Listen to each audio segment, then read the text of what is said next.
We played Kentucky that year at Brooklyn Nets Stadium.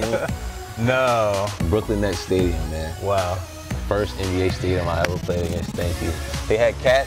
They had the Harrison twins. No. They had Trey Lyles.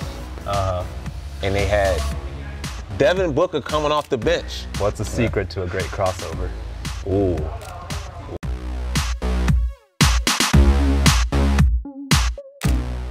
Hey, what's up everyone? This is Isaiah from Player Development. We're here with Deron today, and we are at 757 Next Level Athletes. Shout out to them for providing the space for us to do this podcast today.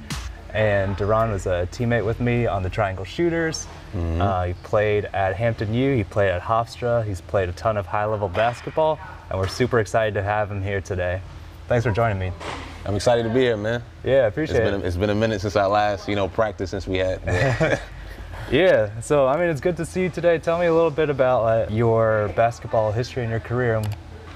Oh man, that goes far back. So pretty much, man, I've been playing since I was little. You hear that story a lot where people say, I've been playing since I was little. Like I, for real, been playing since I was little. So probably like 3, 4, whatever. But I always walked around with a ball in my hand. I was one of those people. I take it around with me. I walk around in stores. I walk around in school with it. So like, it was just a thing I always had. You know what I'm saying? It felt like a part of me. So, but man, yeah, I grew up playing in New York.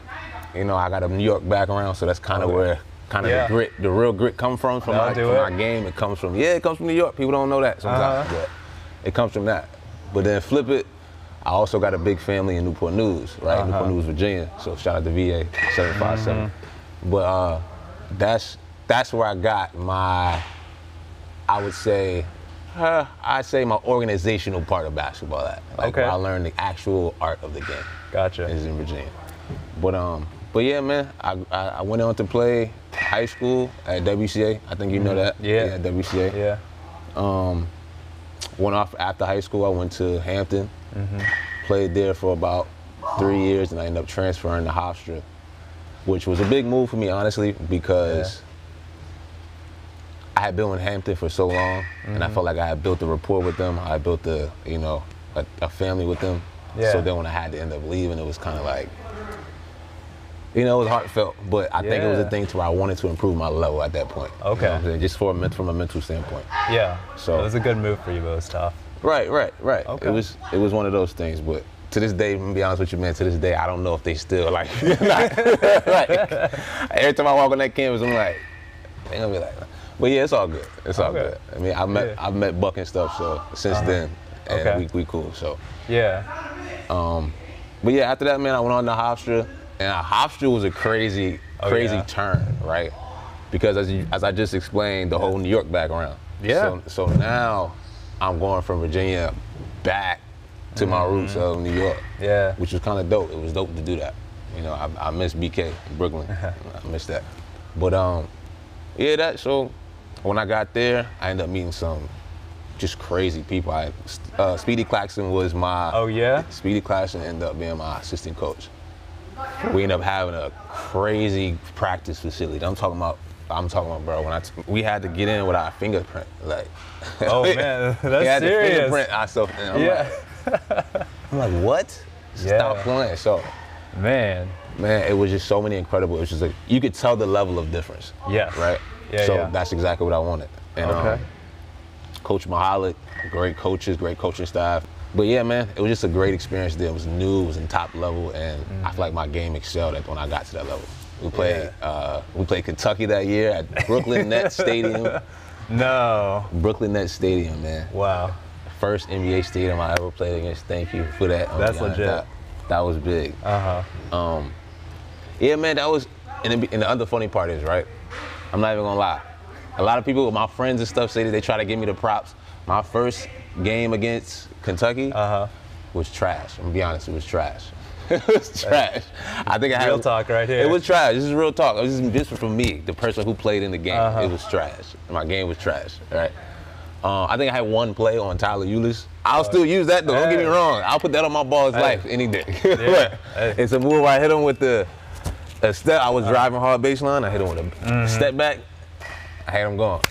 He went that way. First shot of the game. But anyway, the second time we played them. Now I put on the show. put on the show that game. The second time we played them, I said it was Brooklyn Nets Arena. That's when they had Fox, they had Monk, they had Bam. I forget who else they had, but they had that core three. Hey, those guys are killing it right now. What? So you know what type of competition we was up. Yeah, but that's for real. it was a big game. But yeah, man, that was a dope experience. The whole thing, being in the NBA arena, it was dope, man. Yeah, man. So yeah, I was just gonna ask you about like who are some of the guys that you played against. You just talked about Tyler Ulis, Bam. Oh, the first group probably. I'm gonna be honest. The first Kentucky team. Yeah. Bro, like I'm gonna be honest. That's when they had Cat. They had Cat. Stop. They had Cat. Hold on, wait. I'm gonna give you the lineup. this is the crazy part. I'm gonna give you the lineup. They had Cat. They had the Harrison twins. No. They had Trey Lyles. And they had Devin Booker coming off the bench. No, who was in front of him? Those four. I think it was like, shoot, man. I forget who else started. That team was crazy. That's when they had the two stacked. fouls. Yeah. They were stacked, man. No way. There's no way. Yeah. They was just dunking on us left and right. Yeah, what are you supposed to do? I don't know. But we gave it a hard fight. Yeah. Hey, that's legit though. Yeah. Hey, you all see what kind of level of basketball player we're talking to here. So, you know, you're talking about basketball. You know, Right. I know you got other pursuits also. What else have you been working on for yourself? Well, pretty much now, man, I'm an artist. I've taken on music. Basketball at a certain point just became I felt like I did all I was supposed to do with it. You know what I mean, if that makes any sense. But I got to a point in my mental, music found me, I didn't really find it. It was kind of, you know what I mean? Okay. So it was one of those things where I just kind of stumbled across it, found a passion for it, and once I started, man, I was just on a roll. So I've been pretty much just building that business up, building that brand, and that's what I'm doing now. All right. Artist name 757 look that up, YouTube, Apple Music, Spotify, anything you need, anything you listen to, I don't care what it is. Yeah. If you need a CD, I got you. If you need a CD, a disc, I got you. And for sure, we're gonna have the link in the description below so you all can get connected with Deron's music. Yes, sir. Birdman hand rub. All right. Yeah. And so good. talk about what's your style of music like? It's a gritty R&B. I put those two together. I do a lot with bringing my both sides of myself, my Virginia side and my New York side. So that grit is that New York side is my New York side, and the R&B is my flavor, my more chill side. Okay. So just putting two together. All right, man. So it's kind of in that realm. Okay, I got you. Now let's transition back to basketball for a little bit. What do you think was your greatest strength as a player, or is your greatest strength as a player? That's good money. So I would say my greatest strengths. Are we going one strength or we can? Hey, this floor is yours. All right, cool. I'm about to brag. All right, let's get it. All right. So right out the gate, speed. Speed was because my favorite player growing up was John Wall, right? Jay Wall was my guy. I'm gonna be honest with you, my guy. I used to watch. I don't know who. A couple people know this. Only a couple people know this. I used to watch his highlight tape before every game. Oh, for The real? Hoop mixtape book with his college one. I mean his high school one. Okay. Every game. Yeah. Every game. But I'd say speed. I'd say my ability to get to any spot on the floor. I think that's important, especially at a guard position. You know, as a guard. Yeah. I can confirm this. I had to guard this guy in practice. Tough assignment. Hey, he held his own. He held his own a couple times. He did. He held it on. But yeah, man, I would say that get your ability to get to a spot. And I think that deals with my third strength is my handle. A handle is something as a point guard, as a guard in general, especially these days. It don't even matter what position. Yeah, gotta do it. But if you know how to handle the ball, and that means you know how to get to any spot, man, you're gonna be a threat or whatever. That's right. So, say that. This last one, be honest with you, I almost don't want to give myself as a strength, just because I didn't utilize it as much as I should. Okay. Yeah, lay it on me. My bounce. I'm gonna be honest, man. I had bounce. I seen it. No, no bullshit. I had bounce, right? But I just wouldn't. I don't know. I didn't have it in my head to where it was just like I'm gonna run up and just Westbrook you or D-Roy. You know what I'm saying? It was just I don't know. I was more finesse. Yeah. I would get high, but then do something like this instead of me just ducking it. But yeah, it bounced, man. Yeah, I've seen that. Okay. And so you talked about your handles. So for the guys watching at home, you know, guys are in off season, adding stuff to their game. What's the secret to a great crossover? Ooh, I would say the secret is in the hezzy. And what I mean by that is if you look at Allen Iverson's crossover, right? He has in the moment that he has the ball up right before he crosses it, it's not just a straight cross. You know what I mean? It's a little bit of a boom, and then he hesitates his body. That jerk movement right there is the most important part of any crossover. If you don't have this part, that hezzy into the shake, if you don't have the shake, if you don't got that swag in you, you know what I mean? A lot of people can't do that. I'm gonna be honest with you. It's just like a dance. Maybe you can dance too, but it's a dance move. If you can do that, your cross is crazy. Okay, you all heard it here. That's what you gotta do. Cross anybody with that. If you get your body into it, it's over. Got it. All right, so I think that's all the questions I had for you today. But I want to get in some overrated and underrated. Let's do it. Yeah. Where'd those cards go? All right, so Deron's gonna have these two cards, underrated and overrated. And what I'm gonna do, I'm just gonna list off a couple things. You can choose which one you think it is, and you can give a little explanation or a defense if you would like to. All right, let's do it. Here you go. All right, first up. What we got here? The mid-range game. Oh my God, that's Okay. for sure. All right. That's for sure. Why do you say that? What? Because you can't just shoot. First for one, you can't just shoot threes. That's number one. But also, that's a point in the mid range, is like in the middle, where no one's expecting you to shoot that. Yeah, especially right now. No one's expecting you to do that. Yeah. But definitely a lost art. Okay. All right. What about bigs with guard skills? Bigs with guard skills. That is a great question. That is a good one. Let me be honest. Are we saying KD's? I'm going with underrated, just because it's too many great bigs that they do some damage. I'm gonna be honest, man. And KD, dude, Giannis, it's just too many. Yeah, that's where the league is going, right? Look, next level. Yeah. Next level. I got you. All right. How about guards with big man skills? Underrated.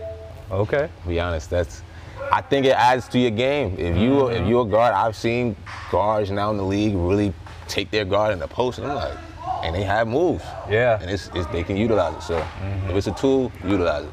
I got you. YouTube hoopers. I knew I was gonna have to use this at some point. I'm gonna go with the overrated. Okay. All right. Tell me why. I think along with everything else, man, it's like it's a difference between doing it on versus YouTube versus you actually going through the grind and the hustle of the seasons, the off seasons, making teams, the thought of making teams. That whole process goes into being a great basketball player because it builds character, right? And I don't know how much they do that. That's fair. I don't know how much. Yeah. But I say overrated. That's fair. Lifting for basketball players.